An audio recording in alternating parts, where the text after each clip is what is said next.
ಯಾಕಷ್ಟು ಜನಕ್ಕೆ ಡೌಟ್ ಇರೋದೇನಂದ್ರೆ ಇಲ್ಲಿ KCT Mach round cut off ಅಲ್ಲಿ ಏನಾದ್ರು ಮಿಸ್ಟೇಕ್ ಆಗಿದೆಯಾ ಅಂತ, ಏನಾದ್ರು ಸೀಟ್ ಬ್ಲಾಕಿಂಗ್ ಆಗಿದೆಯಾ, ಏನಾದ್ರು ಒಂದು ಗೋಲ್ಮಾಲ್ ಆಗಿದೆಯಾ ಒಂದು ಸೀಟ್ ಅಲಾಟ್ಮೆಂಟ್ ಅಲ್ಲಿ ಅಂತ. ಇದ್ರ ಬಗ್ಗೆ ನಿಮ್ಗೆ ಇನ್ ಡೀಟೇಲ್ ಆಗಿ ಎಲ್ಲಾನು ಕೂಡ ಒಂದು ಪ್ರೂಫ್ ಸಮೇತನೇ ಎಕ್ಸ್ಪ್ಲೈನ್ ಮಾಡ್ತಾ ಹೋಗ್ತೀನಿ. ಏನೇನು ಕನ್ಫ್ಯೂಷನ್ ಆಗಿದೆ ಎಲ್ಲಾನು ಕೂಡ ಕ್ಲಿಯರ್ ಮಾಡ್ತೀನಿ. ನಿಮ್ಗೆ ವಿಡಿಯೋ ಕ್ಲಿಯರ್ ಆಗಿ ಅರ್ಥ ಆಗ್ಬೇಕಂದ್ರೆ ಜಸ್ಟ್ ಸಿಂಪಲ್ ವಿಡಿಯೋನ ಎಲ್ಲೂ ಕೂಡ ಸ್ಕಿಪ್ ಮಾಡಕ್ ಹೋಗ್ಬೇಡಿ. ಬಿಗಿನಿಂಗ್ ಇಂದ ಎಂಡ್ ವರ್ಗೂ ಕೂಡ ಫುಲ್ ವಿಡಿಯೋನ ನಾರ್ಮಲ್ ಸ್ಪೀಡ್ ಅಲ್ಲಿ ನೋಡಿದ್ರೆ ಕ್ಲಿಯರ್ ಆಗಿ ಅರ್ಥ ಮಾಡ್ಕೋತೀರಾ. 2x ಸ್ಪೀಡ್ ಅಲ್ಲಿ ನೋಡಿದ್ರೆ ನಿಮ್ಗೆ ಅರ್ಧ ಆಗುತ್ತೆ. ಒಟ್ನಲ್ಲಿ ಕಂಪ್ಲೀಟ್ ಆಗಿ ನೋಡಿ ಎಲ್ಲ ವಿಷಯ ಕೂಡ ತಿಳ್ಕೊತೀರಾ. ಅದಕ್ಕಿಂತ ಮುಂಚೆ ಯಾರು ಚಾನಲ್ ಸಬ್ಸ್ಕ್ರೈಬ್ ಮಾಡ್ಕೊಂಡಿರಲ್ಲ ಪ್ರತಿಯೊಬ್ರು ಕೂಡ ಸಬ್ಸ್ಕ್ರೈಬ್ ಮಾಡ್ಕೊಳ್ಳಿ. ಹಾಗೆ ಪ್ರತಿಯೊಬ್ರು ಕೂಡ ವಿಡಿಯೋ ಒಂದು ಲೈಕ್ ಬಟನ್ ವಿಡಿಯೋ ನೋಡಕ್ಕೆ ಸ್ಟಾರ್ಟ್ ಮಾಡಿ. ಇಲ್ಲಿ ನಾವು ಡೈರೆಕ್ಟ್ ಆಗಿ ವಿಡಿಯೋ ಬಗ್ಗೆ ಬರೋಣ. ಅದಕ್ಕಿಂತ ಮುಂಚೆ ಇಲ್ಲಿ ಕೋರ್ಸ್ ಯಾರು ಪರ್ಚೇಸ್ ಮಾಡಿದ್ರ ನಿಮ್ಗೆ ಇಲ್ಲಿ ಅಪ್ಡೇಟ್ ಬಂದಿದೆ. ಇಲ್ಲೊಂದು ವಿಡಿಯೋನ ಬಿಟ್ಟಿದೀವಿ, ಅದನ್ನ ಚೆಕ್ ಮಾಡಿ. ಇಲ್ಲಿ ನಿಮ್ಗೆ ಯಾರಿಗೆ ಸೀಟ್ ಅಲಾಟ್ಮೆಂಟ್ ಆಗಿಲ್ಲ ಅದನ್ನ ನೀವು ಯಾವ ರೀತಿ ಸೀಟ್ ಅಲಾಟ್ಮೆಂಟ್ ಆಗೋ ರೀತಿ ನೀವು ಮಾಡ್ಕೋಬೇಕು, ಮತ್ತೆ ಕಾಲೇಜ್ ನ ಡಿಲೀಟ್ ಮಾಡ್ಬೇಕಾದ್ರೆ ಯಾವ ರೀತಿ ಡಿಲೀಟ್ ಮಾಡಬೇಕು, ಯಾವ ರೀತಿ ಆಡ್ ಮಾಡಬೇಕು, ನೆಕ್ಸ್ಟ್ ರೌಂಡ್ ಅಲ್ಲಿ ಅಪ್ಡೇಟ್ ಇರುತ್ತೆ ಚೆಕ್ ಮಾಡ್ಕೊಳ್ಳಿ. ಮತ್ತೆ ಸೆಕೆಂಡ್ ಮಾಕ್ ರೌಂಡ್ ಆದ್ಮೇಲೆ ಕೂಡ ಅಪ್ಡೇಟ್ ಬರುತ್ತೆ, ವೆಯ್ಟ್ ಮಾಡಿ. ಇವಾಗ ನಾವು ಡೈರೆಕ್ಟ್ ಆಗಿ ವಿಡಿಯೋ ಬಗ್ಗೆ ಬರೋಣ, ಓಕೆನಾ.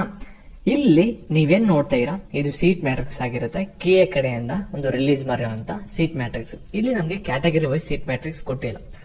ಆದ್ರೆ ಇಲ್ಲಿ ಸೀಟ್ ಮ್ಯಾಟ್ರಿಕ್ಸ್ ಅಲ್ಲಿ ನೋಡ್ಕೊಳ್ಳಿ, ಇಲ್ಲಿ ಒಂದೇ ಕಾಲೇಜು ಒಂದೇ ಬ್ರಾಂಚ್ ಎಷ್ಟು ಸೀಟ್ಸ್ ಇದೆ, 2520 ಸೀಟ್ಸ್.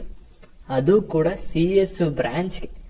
ಇನ್ 4 ವರ್ಷಕ್ಕೆ ಯಾವ ರೀತಿ ಆಗುತ್ತೆ CS ಕತೆ ಅನ್ನೋದನ್ನ ಇಲ್ಲೇ ಕ್ಲಿಯರ್ ಪಿಕ್ಚರ್ ನಂಗಂತೂ ಗೊತ್ತಾಗ್ತಿದೆ.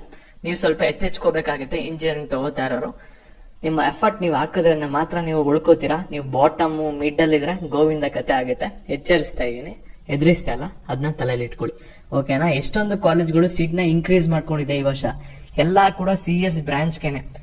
ಆದ್ರೆ ರೆಕಾರ್ಡ್ ಬ್ರೇಕಿಂಗ್ ಅಲ್ಲಿ ಇನ್ಕ್ರೀಸ್ ಮಾಡ್ಕೊಂಡಿರೋದು ಸಪ್ತಗಿರಿ ಯೂನಿವರ್ಸಿಟಿ ಅವರು 2500 ಜನನ ಬರೀ CS ಬ್ರಾಂಚ್ಗೆ ತಗೋತಾ ಇದಾರೆ ಈ ವರ್ಷ, ಸರಿನಾ. ಅದ್ರಲ್ಲಿ ನಮ್ಗೆ ಕೌನ್ಸಿಲಿಂಗ್ ಕೊಡ್ತಾರ ಸೀಟ್ಸ್ ಎಷ್ಟು 1000 ಸೀಟ್ಸ್ ಗಳನ್ನ ಕೊಡ್ತಾ ಇದಾರೆ. ಅದು ನಮ್ಗೆ ಇಲ್ಲಿ ಕ್ಯಾಟಗರಿ ಎಲ್ಲ ಡಿವಿಷನ್ ಆಗುತ್ತೆ, ಇಲ್ಲಿ ನೋಡಬಹುದಾಗಿರುತ್ತೆ. ಇದು ಡ್ರಾಫ್ಟ್ ಸೀಟ್ ಮ್ಯಾಟ್ರಿಕ್ಸ್, ಓಕೆನಾ.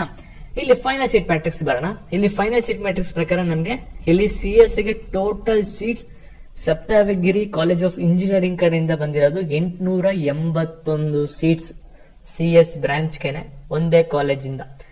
ಇಲ್ಲಿ ಕಟ್ ಆಫ್ ನೋಡಿ, ಕಟ್ ಆಫ್ 274 ಬಂದಿರೋದ್ರಿಂದ ನೀವೇನು ಕೂಡ ಆಶ್ಚರ್ಯ ಪಡೋ ಅಗತ್ಯ ಇಲ್ಲ. ಇಲ್ಲಿ 800 ಸೀಟ್ ಇದೆ, 800 ಮೇಲೆ ಇಲ್ಲಿ 274 ನಿಂತ್ಕೊಂಡ್ರೇನು ನಿಂತ್ಕೋದ್ರೇನು, ಇನ್ನೂ 3 ಲಕ್ಷ ತೆಗೆದಿರೋನ್ಗೂ ಕೂಡ ಸೀಟ್ ಸಿಕ್ತಿತ್ತು. ಇಲ್ಲೆಲ್ಲ ಕೂಡ ಏನಕ್ಕೆ ಬ್ಲಾಂಕ್ ಇದೆ ಅಂದ್ರೆ ಇಲ್ಲಿ ಜನರಲ್ ಮೆರಿಟ್ಗೆನೆ ಇನ್ನೂ 310 ಸೀಟ್ಸ್ ಇದೆ, ಇದೇ ಇನ್ನೂ ಫಿಲಪ್ ಆಗಿಲ್ಲ. ಅದಕ್ಕೋಸ್ಕರ ಇದು 274ಗೆ ನಿಂತಿದೆ. ಇನ್ಯಾರು ಜಾಸ್ತಿ ಜನ ಆಪ್ಷನ್ ಎಂಟ್ರಿ ಮಾಡಿದ್ರೆ CS ಗೆ ಫಸ್ಟ್ ಪ್ರಿಯಾರಿಟಿ ಕೊಟ್ಟಿದ್ದಾರೆ ಸಪ್ತಗಿರಿ ಕಾಲೇಜಿನ ಅಂದಿದ್ರೆ ಇಲ್ಲಿ ಬೇರೆ ಕ್ಯಾಟಗರಿಗೂ ಕೂಡ ಇಲ್ಲೇ ಡಿಸ್ಪ್ಲೇ ಆಗ್ತಿತ್ತು. ಇದೇ ಇನ್ನು ಫಿಲಪ್ ಆಗದೆ ರಿಮೈನಿಂಗ್ ಆಗಿರೋದ್ರಿಂದ ಇಲ್ಲಿಗೆ ನಿಂತಿದೆ. ನಿಮ್ಗೆ ಇದೇ ಕಾಲೇಜ್ ಬೇಕು, ಇದೇ ಬ್ರಾಂಚ್ ಬೇಕು ಅಂದ್ರೆ ಇದನ್ನೇ ಫಸ್ಟ್ ಪ್ರಿಯಾರಿಟಿನ ಕೊಡಿ, ನಿಮ್ಗೂ ಕೂಡ ಇದೇ ಕಾಲೇಜ್ ಬಂದು ಅಲಾಟ್ಮೆಂಟ್ ಆಗಿ ಬರುತ್ತೆ. ಯಾಕೆಂದ್ರೆ ಸೀಟ್ಸ್ ಎಷ್ಟಿರೋದು 881 ಇದೆ. ಅದಕ್ಕೋಸ್ಕರ ಸಾಕಷ್ಟು ಜನಕ್ಕೆ ಡೌಟ್ ಇರೋದೇನಂದ್ರೆ ಇಲ್ಲಿ ಏನಾದ್ರೂ ಒಂದು ಸೀಟ್ ಬ್ಲಾಕಿಂಗ್ ಆಗಿದೆಯಾ ಅಂತ. ಎಕ್ಸಾಂಪಲ್ ಆಗಿ BNM ಇನ್ಸ್ಟಿಟ್ಯೂಷನ್ ತಗೋತಾ ಇದೀನಿ, ಇಲ್ಲ ಒಂದು CS ತಗೋತೀನಿ. ಯಾಕಂದ್ರೆ ನೀವೆಲ್ಲರೂ ಕೂಡ CS ಅಂತ ಟಾರ್ಗೆಟ್ ಮಾಡ್ತಾ ಇರ. ಅದಕ್ಕೋಸ್ಕರ CS ಅಲ್ಲಿ ನೀವು ಒಳ್ಳೆ ಸ್ಯಾಲರಿ ನೋಡ್ಬೇಕಂದ್ರೆ ಟಾಪ್ ಲೆವೆಲ್ ಇರಬೇಕು. ಮಿಡ್ ಬಾಟಮ್ ಎಲ್ಲ ಕೆಲಸದಿಂದ ತೆಗಿತಾ ಇರ್ತಾರೆ ಅವ್ರನ್ನ, ಯಾವಾಗ ಬೇಕಾವಾಗ. ನೀವು ಟಾಪ್ ಅಲ್ಲಿ ಇದ್ರೆ ಮಾತ್ರ ಬಚಾವಾಗ್ತೀರಾ CS ಅಲ್ಲಿ. ಇಲ್ಲಿ ನೋಡಿ CS ಬರೋಣ. ಇಲ್ಲಿ CS ಅಲ್ಲಿ 10,000 ಇದೆ. ಇಲ್ಲಿ ನಮ್ಮ ರ್ಯಾಂಕಿಂಗ್ ಏನಾದ್ರು ಬಂದ್ಬಿಟ್ಟು ಒಂದು 9,000 8,000 ಇತ್ತು ಅಂದ್ರೆ ಇದೇನಾದ್ರು ಫಸ್ಟ್ ಪ್ರಿಯಾರಿಟಿ ಸೆಕೆಂಡ್ ಪ್ರಿಯಾರಿಟಿ ಕೊಟ್ಟಿದ್ದೀರಾ ಅಂದ್ರೆ ಡೆಫಿನೆಟ್ಲಿ ಇದು ಅಲಾಟ್ಮೆಂಟ್ ಆಗ್ಲೇಬೇಕು ನಿಮ್ಗೆ. ಏನಾದ್ರು ಅಲಾಟ್ಮೆಂಟ್ ಆಗಿಲ್ವಾ, ನೀವು ಏನೋ ಆಪ್ಷನ್ 3ಗೆ ಟೈಮ್ ಕೊಟ್ಟಿರಲ್ಲ, ಆ ಒಂದು ಟೈಮಲ್ಲಿ ಏನಾದ್ರು ಕಾಲೇಜ್ ಪ್ರಿಯಾರಿಟಿನ ಹಿಂದೆ ಮುಂದೆ ಮಾಡ್ಕೊಂಡಿದೀರಾ ಅಂದ್ರೆ ಅವಾಗ ನಿಮ್ಗೆ ಏನಾಗಿತ್ತು ಅಂದ್ರೆ ಕಾಲೇಜ್ ಅಲಾಟ್ಮೆಂಟ್ ಆಗಿರಲ್ಲ. ಕಟ್ ಆಫ್ ಒಳಗಡೆ ಇತ್ತು ಅಂದ್ರೆ ನಿಮ್ಮ ರ್ಯಾಂಕಿಂಗ್ ಡೆಫಿನೆಟ್ಲಿ ನಿಮ್ಗೆ ಒಂದು ಸೀಟ್ ಸಿಕ್ಕಿರ್ಬೇಕಾಗಿರುತ್ತೆ. ಯಾವಾಗ ನೀವು ಅದನ್ನ ಟಾಪ್ ಪ್ರಿಯಾರಿಟಿ ಕೊಟ್ಟಿರ್ತೀರ ಅವಾಗ. ಅದು ಬಿಟ್ಬಿಟ್ಟು ನಿಮ್ಗೆ ಬೇರೆ ಕಾಲೇಜ್ ಅಲಾಟ್ಮೆಂಟ್ ಆಗಿದೆ ಅಂದ್ರೆ ಅವಾಗ ಕೀ ಆಫೀಸ್ಗೆ ಹೋದ್ರೆ ಅಲ್ಲಿ ನೀವೇನ್ ಮಾಡಿದ್ರ ಏನಕ್ಕೆ ಅಲಾಟ್ಮೆಂಟ್ ಆಗಿಲ್ಲ ಅನ್ನೋದು ಅಲ್ಲಿ ಹೇಳ್ತಾರೆ.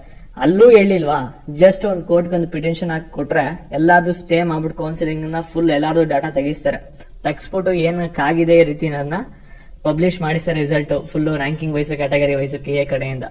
ಆ ರೀತಿ ಆಗುತ್ತೆ. ಅದರಿಂದ ಆ ರೀತಿ ಏನು ಬ್ಲಾಕಿಂಗ್ ಆಗಿರಲ್ಲ ಅಂತ ಅನ್ಕೋತೀನಿ. ಬ್ಲಾಕ್ ಮಾರ್ಕ್ ಬರುತ್ತೆ ಅನ್ನೋದಕ್ಕೋಸ್ಕರ ಆ ರೀತಿ ಏನೋ ಸೀಟ್ ಬ್ಲಾಕಿಂಗ್ ಆಗಿರಲ್ಲ ಅಂತ ಅನ್ಕೋತೀನಿ. ಕೀ ಆಫೀಸ್ ವಿಸಿಟ್ ಮಾಡಿ ಆ ರೀತಿ ಆಗಿದೆ ಅಂದ್ರೆ ಕಟ್ ಆಫ್ ತಗೊಂಡೋಗಿ ಮತ್ತೆ ನಿಮ್ಮ ರ್ಯಾಂಕಿಂಗ್ ಶೀಟ್ ತಗೊಂಡೋಗಿ ಈ ರೀತಿ ಆಗಿದೆ ಅಲ್ಲ ಏನಕ್ಕೆ ಅಂತ ಕೇಳಿ. ಅಲ್ಲಿ ನಿಮ್ದು ಏನಾದ್ರು ರಿಸರ್ವೇಶನ್ ಗಳು ಕ್ಯಾನ್ಸಲ್ ಆಗಿದೆ ಅಂದ್ರೆ ಆ ಒಂದು ಚಾನ್ಸ್ ಅಲ್ಲಿ ಈ ರೀತಿ ಆಗೋ ಚಾನ್ಸ್ ಇರುತ್ತೆ.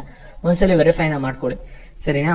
ಈ ಸಪ್ತಗಿರಿ ಕಾಲೇಜ್ ಬಗ್ಗೆ ಸಾಕಷ್ಟು ಜನ ಕೇಳ್ತಿದ್ರೆ ಕಮೆಂಟ್ಸ್ ಅಲ್ಲಿ, ಅದಕ್ಕೋಸ್ಕರ ಅದ್ರ ಬಗ್ಗೆ ತಿಳಿಸ್ಕೊಡಿರೋದು ನಿಮ್ಗೆ. ಈ ರೀತಿ ಆಗಿದೆ. ಒಟ್ಟಿನಲ್ಲಿ ಈ ಇಂಜಿನಿಯರಿಂಗ್ ಅಲ್ಲಿ CS ಬ್ರಾಂಚ್ ಗೆ ಈ ವರ್ಷ ಎಲ್ಲ ಕೂಡ ಸೀಟ್ ಜಾಸ್ತಿ ಇನ್ಕ್ರೀಸ್ ಮಾಡ್ಕೊಂಡಿರೋದು ಎಲ್ಲ ಕಾಲೇಜರು.